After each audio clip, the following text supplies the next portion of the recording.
honestly think that if we want women to work, more women to work harder and take responsibility and, you know, break the ceilings of glass apparently, and rise to leadership levels in whatever the area of liking is, then we need to accept women as a whole package. We need to appreciate their different opinions, their judgment, their style, and the entire package.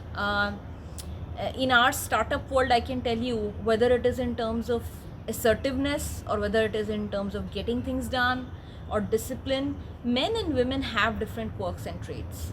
And it is important for an organization to accept the entire package deal if they want women to really feel comfortable in their skin and to be able to contribute to the company. Some of the things that I really don't think matter, for example, there's been a lot of conversation about the period leave. I think these are gimmicks, they don't matter.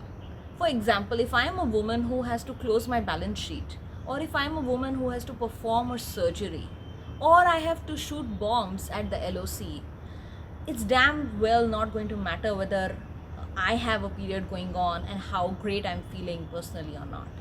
When you have to deliver at any level of responsibility, you have to treat men and women as equal. And there might be differences in how women deal with their emotions, how they deal with their subordinates and people in terms of team management. My view is that a supportive management is one that accepts women as they are without asking them to change, to fit in, and to succeed in their organization.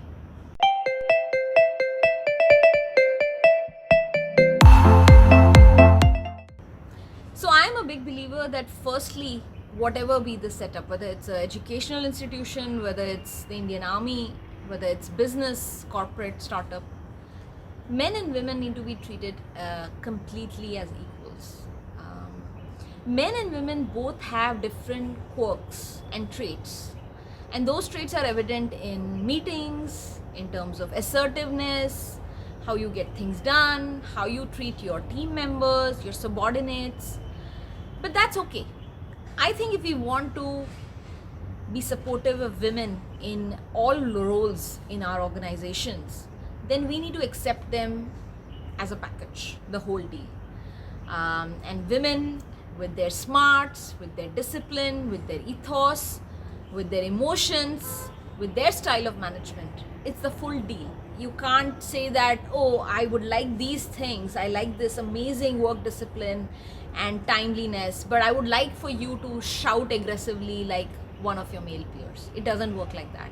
If you want to really encourage women to rise to levels of leadership in your organization, you need to accept them as they are so that they can feel comfortable in their skin and grow along with your organization.